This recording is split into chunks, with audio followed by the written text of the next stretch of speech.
He didn't raise his voice. He raised his glass, then snapped his wrist and threw the water straight into my face. Cold hit first, then the sting of ice skimming my cheekbone, a bright ring of cubes clattering across the table I paid for in the cafe I bankrolled. I wiped my eyes and tasted salt, but not from the glass.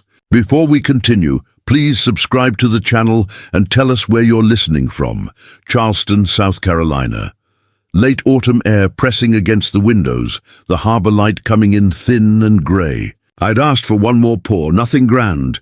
Top me off, son. He was busy performing for a couple in the corner, new regulars he calls investors because they tip with adjectives. Then he turned on me like I was a stranger keeping score. You don't run this place, he said, loud enough that the espresso machines seemed to go quiet out of respect for the moment. A single thread of water slid from my ear down the collar of the old navy blazer my wife loved on me. I set my empty glass on the table, upright, centered, like a small decision that doesn't wobble. I walked out without a speech. The bell on the door tapped twice behind me. Across the street, my neighbor's doorbell camera caught me standing under the sodium lamp, dabbing my cheek with the corner of a folded receipt. I tucked that scrap into my wallet beside a yellow note card that says, Harbor Café, Dad. That's what he called me in May when he signed the promissory note, Dad, right, above the line confirming my $120,000 seed money and cosign. Authority on the operating account. Paper remembers when people forget. At home, I brewed coffee until the kitchen smelled like a dock worker's shift change. I pulled out the binder I keep in the bottom drawer. Lease addendum, bank letters, vendor invoices. A bank slip slid free with the blue stamp I can recognize by touch. I laid a clean sheet of printer paper over everything and wrote a single word at the top, ledger. Under it 3 lines, what went in, what came out, what's left of me. The phone vibrated across the table. My son, you embarrassed me. Another, don't show up during service. Then a third one, the one that tightened my jaw. It's my brand. I scrolled further back, Friday personal draws, $1,850 at a time. $2,400 at a boutique furniture store that never delivered to our address. A $780 spa charge on the merchant card. I didn't feel rage. I felt arithmetic.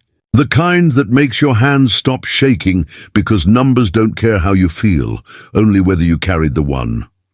I took a breath and opened the fireproof box. The promissory note lay there in its plastic sleeve like a ceremony. I traced the paragraph Lowell, my attorney, had circled months ago. Investor protections, proportional recovery, lawful measures to prevent dissipation of capital. No drama, just signatures and a process. I slid the neighbor's camera clip to a hidden album on my phone and titled it Exhibit Kindness, to remind myself why I wouldn't shout or smash or beg.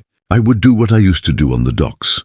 Secure the load so it doesn't shift and kill somebody. When I finally turned off the kitchen light, I could see the cafe's sign in my mind, the one we stenciled together after my wife passed. The paint had dried a little crooked that day, and we laughed. Tonight, I decided I'd stop pretending I couldn't see the tilt. I would straighten what I could and walk away from what refused to stand. Approved by paper, witnessed by a camera, held together by a man who learned to lift with his legs and let go with his hands.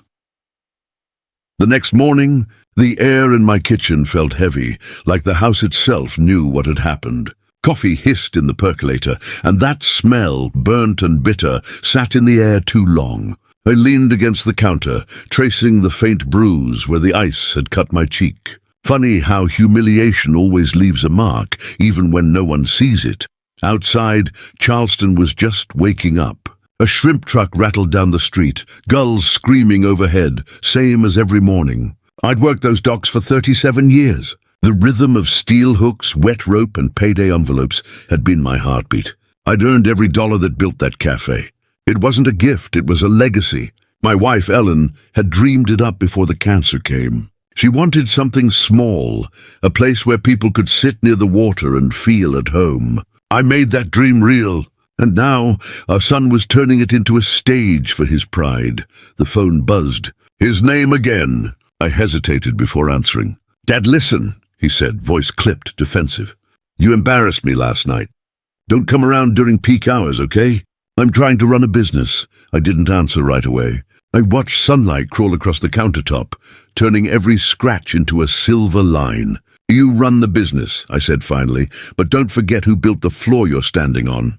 He sighed, a sound somewhere between pity and annoyance. You're still hung up on the money. You invested, sure, but it's mine now. My name's on the sign. It's our name, I said. Your mother's name. The line went dead. I poured my coffee down the sink. The smell turned my stomach. That cafe wasn't just a building. It was what kept me breathing after Ellen's funeral.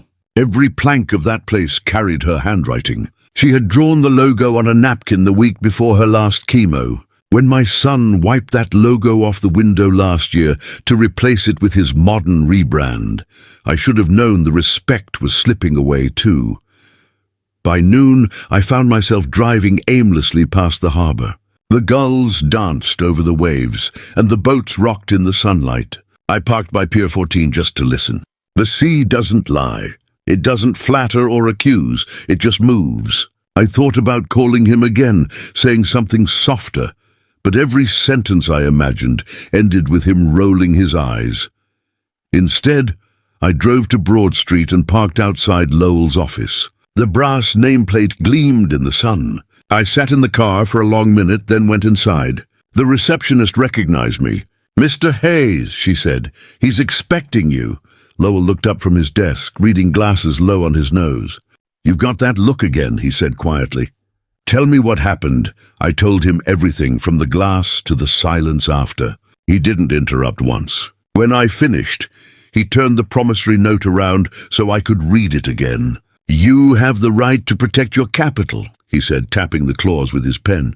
"If he's using funds for personal expenses, you can request a temporary freeze under investor protection. Lawful, transparent. Paper does the talking." I nodded slowly. "You think I should do it?" "I think you've been disrespected long enough," he said. "And you're not trying to destroy him. You're trying to set a boundary." We went over the numbers. There were $120,000 I'd put in, the recurring personal draws, the unfiled tax expenses. Each figure felt like another nail, sealing something shut. Lowell scribbled a short checklist on a yellow pad. Call Ruth at the bank, collect invoices, print text threads, don't engage in person. "Let the process be your revenge," he said. "Not your temper." When I got home, the light was already fading. I made a sandwich I didn't eat and sat at the kitchen table staring at the fridge calendar. There was a small red circle around December 10th, our annual family dinner reservation. I'd booked it months ago before any of this. The thought hit me like a small electric shock. What if that dinner became something else entirely? Not reconciliation, but revelation. I leaned back in my chair, exhaustion pressing behind my eyes. Ellen used to say, "Respect isn't begged, it's balanced." I could still hear her voice as clear as the tide outside. I wrote the quote on a sticky note and stuck it to the top of my ledger folder. That night, I didn't sleep much. Every creak of the house felt like a conversation we'd never finished. I replayed his tone, his eyes, the splash of cold water over and over until the memory hardened into resolve. Somewhere between midnight and dawn, I whispered out loud to no one, "I'm not trying to hurt him. I'm just done letting him hurt me." By sunrise, I was dressed, folder in hand, coffee untouched. The plan was already forming, quiet but steady. I'd started to believe Lowell was right. Paper could talk louder than anger ever could. By Wednesday, my emotions had cooled into something sharper, like the calm that comes after a storm, when you finally see what the wind has rearranged. The cafe was still open. My son was still posting pictures of lattes on social media, and everyone in Charleston still thought we were the perfect father and son team. I smiled at their comments, saved the posts, and let them think that. But in my kitchen, the binder stayed open, the document spreading like a battle map. Lowell's checklist sat on top. First step, contact Ruth at the bank. I'd known Ruth for years. She handled my retirement account and the cafe's business setup. She was methodical, honest, and too polite to gossip, but she had the kind of eyes that noticed everything. When I called, she picked up immediately. "Mr. Hayes," she said, her voice warm. "Haven't heard from you in a while." "Everything all right?" "Not quite," I said. "I think there's been some misuse of funds in the Harbour Cafe operating account. I'd like to review my co-signer rights." There was a pause on the line, the sound of keyboard taps. "You still have full co-sign authority. We can schedule a compliance review." "When?" She checked. "Friday morning. I'll reserve a private cubicle. Bring ID and supporting documents." After the call, I sat in silence for a long time, just listening to the hum of the refrigerator. Friday. That gave me 2 days to gather proof, receipts, vendor invoices, screenshots. I took out the paper folder labeled Harbour Cafe, Dad, and started arranging the contents. Each page was another small betrayal. There was the boutique furniture charge, $2,400, with the delivery address pointing to my son's home, not the cafe. Another invoice showed personal wellness service, $789, billed under the merchant card. I photographed each one on a black cloth background and saved the images in a folder titled Ledger Evidence. By nightfall, I had a thick packet ready for Ruth. But I wasn't finished. There was still the dinner. The family had no idea what was coming. They thought it was our annual tradition. My wife's sister had even offered to bring Ellen's old recipe for almond pie. The irony stung. I opened my drawer and found the reservation slip. December 10th, King Street Restaurant, private dining room. Paid in advance, non-refundable. An idea began to form. Not a scene of anger, not a fight, but a reveal. A quiet public reckoning that no one could twist. I went to the stationery store downtown and bought 4 white envelopes and a box of brass fasteners. Each envelope would hold a copy of the bank's forthcoming notice, the promissory note, and a short personal letter from me. No speeches, no shouting, just truth in print. That night I met with Mia, the waitress who'd seen the water incident. She was closing up the cafe when I stopped by. "You didn't deserve that," she said quietly. "Everyone saw." "I'm not asking for sides," I told her. "Just the truth." She nodded. "I'll write it down." Back home, I typed her statement exactly as she'd said it. Date, time, what she witnessed. I signed it and slipped it into the folder. Evidence, not emotion. By Thursday morning, the weight on my chest had changed shape. It wasn't guilt anymore. It was momentum. I ironed my only navy blazer and checked the pocket where I'd placed a small card that read, "I gave. You took, I'm done." It wasn't poetic. It was enough. That evening, I sat by the window and rewatched the doorbell camera clip on my phone. 30 seconds. Me, standing under the streetlight, wiping my face, walking away.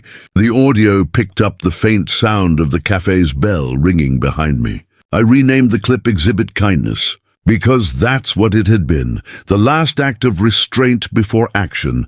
I printed new menus for the dinner, simple, black text on white paper, each featuring a quote my wife used to say, "Respect is the rent we pay for love."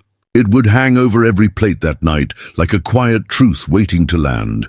When the printer finished, I turned off the light and stood in the doorway for a moment. Tomorrow, I'd walk into that bank with my head up. Not to ruin my son, but to remind him that actions, like money, always leave a paper trail. Friday morning came with the kind of crisp cold that makes Charleston's air taste metallic. I wore the navy blazer again, the same one from the cafe, and drove to the bank in silence. Ruth met me at the door, clipboard in hand, and led me to a glass cubicle overlooking the parking lot. "We'll go over everything carefully," she said. Her tone was steady, but I could see curiosity behind her professionalism. I placed my folder on the desk, each page in order, promissory note, lease addendum, vendor invoices, and my bank slips marked with yellow tabs. "You'll see multiple withdrawals that don't match cafe operations," I said. "All made by my son." Ruth scanned the statements, her eyes narrowing. "Personal draws every Friday," she murmured. "And these merchant card charges, furniture, spa, non-cafe deliveries." She looked up at me. "You're listed as co-signer on the operating account. That means you're authorized to act to protect your investment, provided there's evidence of misuse." "I'm not trying to hurt him," I said quietly. I'm just done being the fool who pays for his disrespect. Ruth nodded and outlined 2 lawful steps. First, a temporary protective freeze pending compliance review. Second, a secured sweep, transferring my proportionate investment, $120,000, into an escrow account titled Harbor Café Capital Restoration. She stressed that the process was standard, fully compliant, no passwords or tricks, just signatures and a compliance officer's approval. When she left to get forms, I stared at my reflection in the glass wall. Behind me, a couple argued softly over a mortgage payment. I thought about Ellen's handwriting on that napkin logo, the dream that became this cafe. She'd wanted family. I'd delivered money. Somewhere between those two, I'd lost both. Ruth returned with a thin folder. "We'll finalize this today," she said. "Once compliance confirms misuse, the funds move immediately. You'll receive notice by certified mail." She handed me a pen. My hand didn't shake this time. I signed twice. Once as investor, once as protective party. On my way out, I passed the teller counter where my son had once stood proudly, opening our first business account. He'd grinned like a boy on Christmas, holding his new checkbook. I remember thinking, he's becoming a man. Now I understood. Manhood isn't about taking control. It's about earning trust.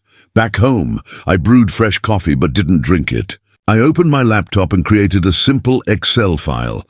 Harbor Cafe Ledger, final audit. Each row listed a transaction, a note, a category, truth in cells. Then I printed everything and bound it with a black clip. Paper, not emotion, would do the speaking. By evening, I called Mia to thank her for her statement. "You sure you're okay?" she asked. "He's been acting strange all day, short with everyone." "I'm fine," I said. "Tell him I won't be stopping by anymore. Not until the numbers balance." After hanging up, I gathered the 4 white envelopes and slid them into my briefcase. Each was labeled neatly in pen, Truth, Ledger, Boundaries, Release. They would rest under the dinner plates next week, waiting, quiet, inevitable. I spent that night packing another kind of bag, the one for leaving. Passport, birth certificate, and the small tin box of Ellen's recipe cards. At the bottom, I tucked my plane ticket, Lisbon, one way. She'd circled that city in an old magazine years ago, said it looked like peace. Before bed, I placed a small index card on my desk. I gave. "You took, I'm done." That would be my closing statement if words ever failed me. At 9:47 p.m., my phone buzzed. My son again. "What did you do?" he texted. I didn't reply. The message wasn't anger, it was panic. Proof that the balance had finally shifted. I closed my eyes and thought of the harbor lights reflecting off the dark water. Thousands of small ripples, all leading away from the dock. For years, I'd been anchored to the idea that family means staying. But maybe sometimes the truest kind of love is leaving before resentment turns to rot. Tomorrow, I'd prepare the dinner seating plan. Tonight, I slept without bitterness. The paper was already doing my revenge for me. Saturday morning came with a strange kind of quiet. No guilt, no relief, just a stillness that felt earned. The cafe's sign flashed across my phone screen when I opened social media. Weekend specials. Family run and proud. My son had posted it only an hour earlier, smiling wide beside the espresso machine, as if the night I walked out never happened. I scrolled through the comments, customers praising him, old friends tagging me like I was still part of it. One comment caught my eye. "Your father must be proud." He replied he had his turn. That line hit harder than the glass of water ever did. By noon, Ruth called. "Mr. Hayes, the compliance review is scheduled for Monday. Everything's in order. I'll notify you once the protective sweep is executed." Her professionalism soothed me. "Thank you, Ruth," I said, "and this stays discreet." "Of course," she replied. "Bank protocol." I hung up and started setting the table, not for guests, but for planning. Each envelope I'd prepared now had a role. Truth, my written account clean and factual. Ledger, photocopies of the receipts and invoices.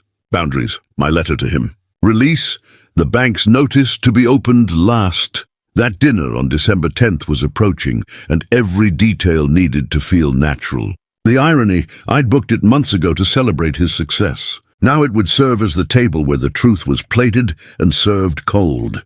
That evening, my phone buzzed again. His name. I let it ring twice before answering. "What did you do?" His tone was sharp, strained. Ruth called. "Said there's some kind of review? You trying to freeze my business?" I took a breath. "You froze it the moment you stopped respecting it. You're unbelievable," he snapped. "You just can't stand seeing me in charge. I stood by when you took control," I said. "But I won't stand by while you take everything else." He hung up without another word. I stared at the blank screen, watching my reflection on the glass.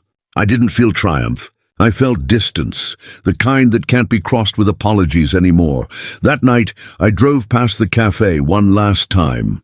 Through the window, I saw him behind the counter laughing with a customer, performing confidence. For a moment, I almost missed the sound of our old partnership, the late-night scrubbing tables, the way Ellen's picture used to hang near the register. But the picture was gone now, replaced by a modern logo with clean lines and no history. When I got home, Mia had slipped something under my door, a folded piece of paper. Inside, she'd written a single paragraph in blue ink. "On November 28th, around 7:30 p.m., I saw your son throw a glass of water in your face." He shouted, and everyone heard it. "You didn't yell back. You just walked away." I hope people remember that part. At 3 p.m., I called the King Street restaurant. "This is Mr. Hayes," I said. "Just confirming the private room for December 10th. "Yes, sir," the hostess replied. 12 guests, set menu, prepaid. "Make that 11, I said, "and add 1 bottle of the house red." That night, I laid out my navy blazer and polished the shoes I hadn't worn since Ellen's funeral. The house smelled like rain and coffee grounds. I wrote one final note, sealed it inside an envelope marked after. It wasn't for him. It was for me, a reminder that revenge done right isn't an explosion. It's a quiet, deliberate correction of the record. When I turned off the light, I glanced once more at the calendar. 10 days until the dinner. 10 days until the truth sat at the table and refused to leave. December 10th arrived dressed in gold and pretense. The King Street restaurant glowed with candlelight and soft jazz, the kind of place where everything smelled like forgiveness and money. The private dining room had been prepared exactly as I requested. White tablecloths, glassware polished to clarity, and 12 plates aligned like soldiers waiting for inspection. I got there early, a habit I never lost from my dock days. I checked every setting twice, then slipped the envelopes under each plate. Truth, ledger, boundaries, release. Each one lay flat and quiet, sealed like a secret waiting for its cue. The menu cards carried Ellen's old quote in small cursive at the bottom. "Respect is the rent we pay for love." At 6:30 sharp, the first guests arrived. My sister-in-law with her polite small talk, my cousins murmuring about parking, and then him. My son walked in last, all smiles and charm, his wife on his arm, the kind of smile that could hide a war. He wore the same blazer he bought with cafe funds, the one tagged under marketing expense. He hugged everyone except me. "Dad," he said finally, extending a hand I didn't take. "Glad you made it. I always keep my reservations," I said. He laughed, pretending not to hear the edge in my voice. The waiter poured the first round of wine. Glasses clinked. The air thickened. The table was a theater, and every player had taken their mark. When dinner was served, grilled salmon, roasted potatoes, Ellen's almond pie recipe recreated by the chef, I let him talk. He launched into his toast, rehearsed and flawless. "I just want to thank everyone," he said, raising his glass, "for believing in the Harbour Cafe. We've come so far. And special thanks to Dad for the initial investment that made it all possible." The table applauded. I smiled thinly. He sat. My turn. I rose slowly, letting the scrape of the chair command the silence. "Thank you, everyone," I began. "It's good to see familiar faces. I'm proud of what we built." I paused, watching him smirk. "But before we continue," I said, "I'd like everyone to open the envelope under your plate." The sound that followed was soft. Paper tearing, the whisper of realization. My son froze, halfway through unfolding his. I saw the exact moment the color drained from his face. The letters were printed on bank letterhead, the font clean and merciless. Protective sweep executed, Harbor Cafe operating account. Investor funds secured pending audit. Attached was my promissory note and Mia's signed statement. A silence fell that even the jazz couldn't fill. His wife blinked rapidly, reading the letter twice. My sister-in-law covered her mouth. "What is this?" he said, voice brittle. "Dad, what did you do?" "I protected my investment," I said calmly, "and my dignity." He pushed back his chair, the legs screeching on the hardwood. "You had no right." "I had every right," I interrupted, sliding a second envelope across the table. "That's the clause you signed. The one Lowell highlighted before you cashed my check. Remember?" He stared at it but didn't touch it. "You could have come to me." "I did," I said softly. "Every day I showed up, I came to you. You just stopped answering." The room was still except for the soft hum of the air vent. I reached into my coat pocket and placed a small velvet pouch on the table, the back door key to the cafe. "Locks change when trust does," I said. Gasps rippled through the table. I could feel the heat rising off his skin, the same kind that once made me flinch. But now I wasn't flinching. Then came the twist. I looked him in the eye and said, "This isn't the end of your cafe. The escrow funds will release gradually if you agree to audited books, vendor repayments, and 6 months of zero personal draws. You'll keep operating. I'll step away, but you'll earn every dollar the honest way." He blinked, caught between pride and survival. "And if I don't? Then the cafe closes and your name becomes the cautionary tale that every banker whispers about," I said. "Either way, I win something back, peace or justice." He looked around the table, seeking an ally. None came. Even his wife's hand stayed still on her napkin. Across the room, Lowell sat quietly at the bar, sipping club soda, as planned. When my son's eyes found him, the last bit of defiance faded. Lowell gave a single nod. "Legal." "Final," my son's voice cracked. "You planned this?" "Like a trap." "No," I said. "Like a lesson. The kind I should have taught years ago." The waiter approached awkwardly, asking if dessert should still be served. "Yes," I said. "Bring the almond pie." The slices came out in silence. He didn't touch his. I took a small bite, tasted sugar and memory, and set my fork down. "Your mother's recipe," I said. "She believed sweetness could fix anything. Turns out it only covers the cracks for a while." When I stood to leave, the room didn't stop me. I placed the restaurant bill on the table, paid in full, like always, and added one note at the bottom. "Respect is the rent we pay for love." He didn't follow me out. He just sat there, staring at the envelopes, realizing that every piece of paper on that table carried more weight than his voice ever would. Outside, the air was cold and salt-sweet from the harbor. I took one last look through the window. My son sat with his head bowed, his wife's hand hovering near his, but not touching. The almond pie between them gleamed untouched under the light. I walked away into the December night, coat collar up, each step measured. Justice, I realized, doesn't always roar. Sometimes it whispers through signatures, sealed envelopes, and the sound of your own footsteps leaving for good. The morning after the dinner felt eerily peaceful. The Charleston sun cut through the blinds in narrow bands, dust floating like static in the air. I brewed coffee, poured it into Ellen's old mug, and stared out the window at the harbor. The city moved as if nothing had happened, but for the first time in months I could breathe. At 9:22 a.m., my phone buzzed. Ruth's message was short. Protective sweep completed successfully. Escrow transfer confirmed. Account secure, that was it. No drama, no spectacle, just completion. Paper had done what rage never could. I took a deep breath, set the mug down, and let the quiet hum of finality fill the room. By noon, the fallout began. Vendors started calling my son. The first one, a supplier from Mount Pleasant, sounded nervous. "He says there's some issue with payments," the man said. "Should we be worried?" I explained calmly that payments were frozen pending audit, and that escrow would release funds in phases, payroll first, vendors second, personal expenses last. The supplier sighed in relief. "So the cafe's not done for?" "Not if he does what's right," I said. "But he'll need to earn his trust back." Within hours, word spread. Family group chats buzzed. My sister-in-law sent me a text. You blindsided him. You could have handled it privately. I typed, deleted, then typed again. Respect dies in private long before it's buried in public. I didn't send it. Some truths aren't meant for argument. That afternoon, Ruth called again. He came into the branch, she said, voice steady. He tried to withdraw from the business account. The system denied it automatically. Security had to ask him to leave after he raised his voice.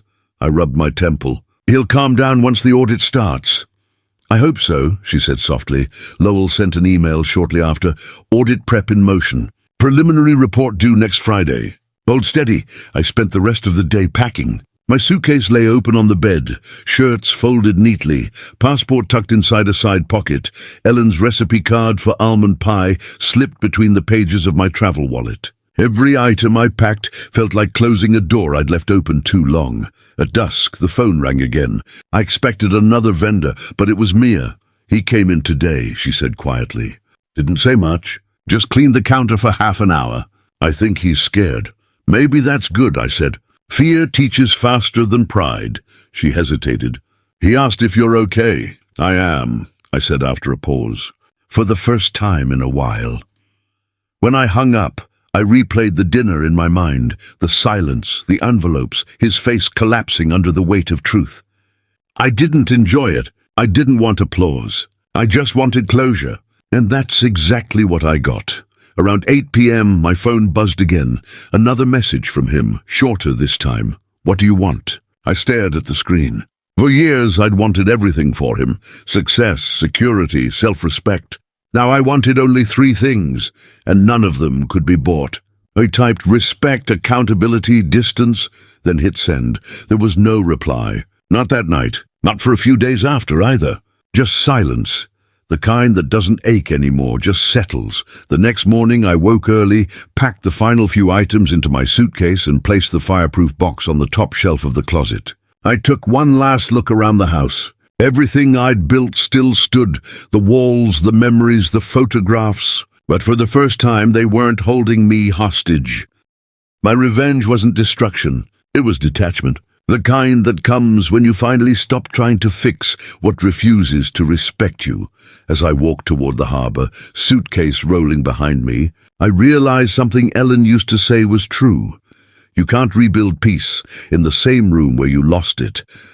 Monday came with a soft drizzle that turned Charleston's cobblestones slick and silver. I left early for the bank meeting, the kind that would decide how the rest of this story ended, not with shouting but with signatures. Ruth greeted me with her usual calm and a quiet smile that said she already knew this morning would matter.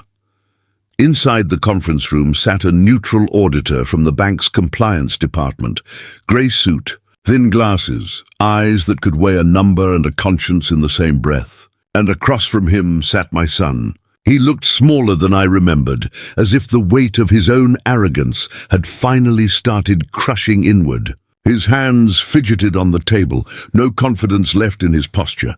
Let's begin, the auditor said, opening a folder. We've reviewed the transactions in question. Funds were used for non-business expenses, totaling $18,150 in personal draws and $2,400 in unrelated purchases. My son's face went red, then pale. Those were business development expenses, he mumbled. Ruth slid a printout toward him. You listed Aspar as a supplier. He had no answer. The auditor continued, methodical and polite. Per the investment agreement, the protective sweep was justified. Moving forward, the escrow will be managed through a staged release, payroll and vendor payments first. Any personal draws will require dual authorization. I didn't gloat. I didn't even look at him while the verdict landed.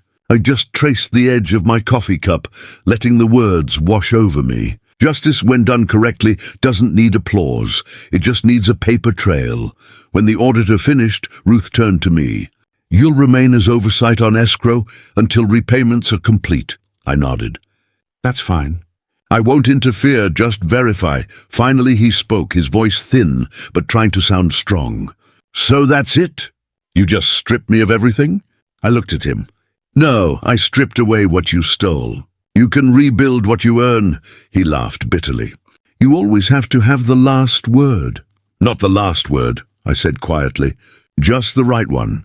Ruth slid a second set of papers across the table. Formal acknowledgement of audit terms, co-signer release clause, and a revised management plan. I signed my name slowly, carefully, beside his.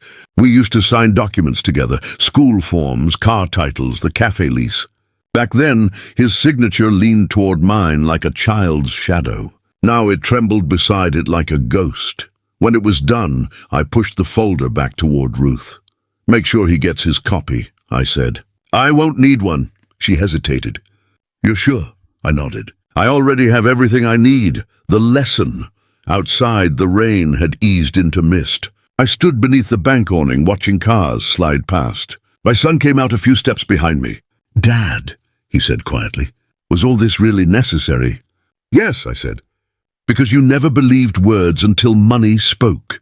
He looked at me for a long moment, then shoved his hands into his coat pockets and walked the other way.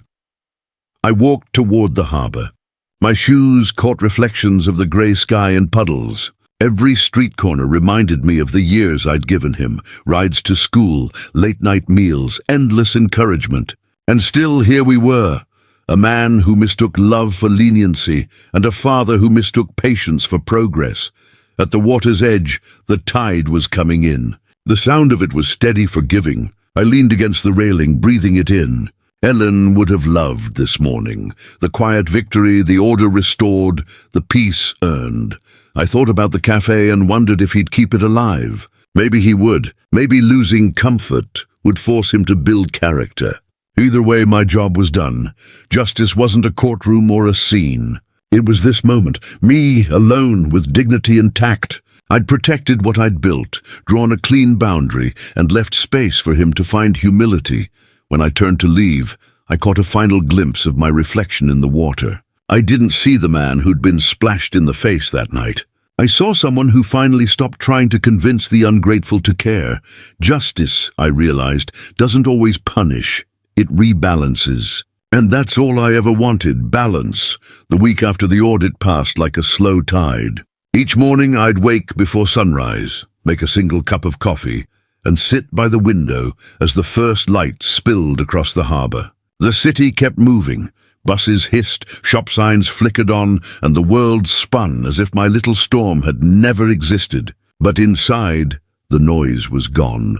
I thought about everything that led to that dinner, that letter, that quiet click of finality at the bank. There had been no shouting, no broken plates, no police, just documents, dates, and choices. Maybe that's what real revenge looks like when you've lived long enough. Not fire, but formality. You stop wanting them to suffer and start wanting the truth to stand on its own 2 feet.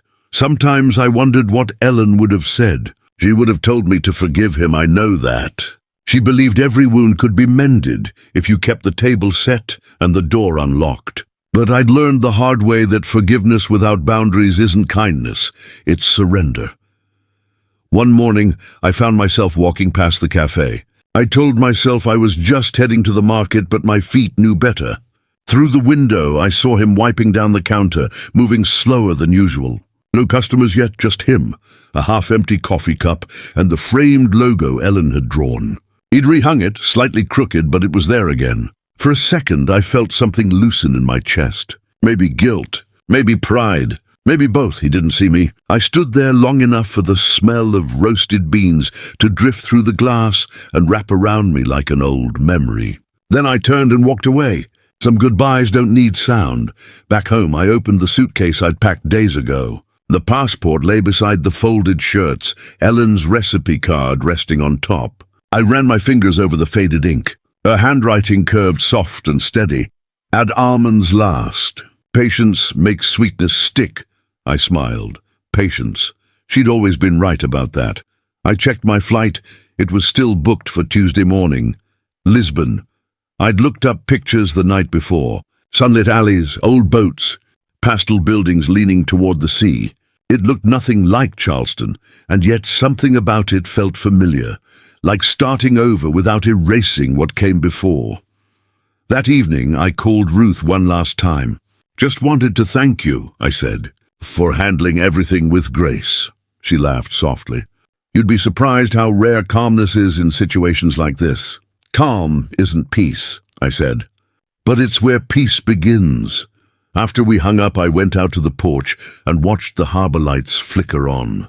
The smell of salt and engine oil mixed in the breeze, ugly and beautiful, like life itself. I thought about fathers and sons, about how easily love turns to debt when respect disappears. We raise them to stand tall, and sometimes they grow so tall they forget who held the ladder. But I didn't hate him. Not anymore. Hate is heavy. I'd carried it long enough. What I felt now was something quieter, something closer to closure. My revenge hadn't broken him. It had forced him to look in a mirror. And maybe one day, when pride loosens its grip, he'll thank me for that. Before going to bed, I sat at the kitchen table and wrote a single line in my ledger notebook, the same one that started this whole thing. Under what's left of me, I added peace, finally balanced. Then I closed the book, turned off the light, and let the silence settle, not the kind that follows anger, but the kind that means it's over. The morning of my flight arrived quietly, without the drama I'd half expected. The world didn't stop for my leaving. It just carried on as it always does. Dawn slipped through the blinds in pale orange streaks. I brewed one last cup of coffee, black and simple, then walked through each room like a man locking up memories instead of doors. In the kitchen, I touched the edge of Ellen's old recipe box. She'd written "Love tastes like patience" on the inside lid in pencil. I smiled at the thought of her watching all this unfold, probably shaking her head at how long it took me to finally stand my ground. "You'd have told me to do it softer," I whispered. But I did it clean. My phone buzzed with an email from Lowell. Audit finalized. Compliance complete. No further issues pending. Safe travels, my friend. Short, perfect, final. I packed the ledger, the receipts, and the signed copies into a single brown envelope and left it inside the fireproof box. I didn't need them where I was going, but someday he might. Proof of what truth looks like on paper. Outside, a taxi idled by the curb. The driver helped me load my suitcase. "Airport, sir?" "Yeah," I said, glancing back at the house. "Take your time. I'm not in a rush." The ride through Charleston was smooth, the city still yawning awake. We passed the harbor, and the light on the water shimmered the same way it did the night I walked away from the café. I caught myself wondering if he'd opened that morning, if the espresso machine hissed and the doorbell chimed as usual. Maybe he was there now, counting the register, finally realizing how much work it takes to build something honestly.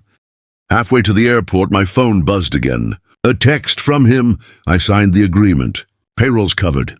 Vendors paid. We're back open. Sorry. I stared at the screen, unsure whether to reply. The words "I'm sorry" felt small but real. He hadn't written "Dad," just "I'm." Maybe that was a start. I typed a single line back. "Keep your promises." Then I powered the phone off. At the airport, the world was full of strangers chasing destinations. I checked my passport twice, not because I doubted it was there, but because it felt strange to finally need it. When the attendant handed me the boarding pass, I felt something loosen, like I'd been holding my breath for years and only just remembered how to exhale. I found my seat by the window, folded my jacket neatly, and placed Ellen's recipe card in the pocket in front of me.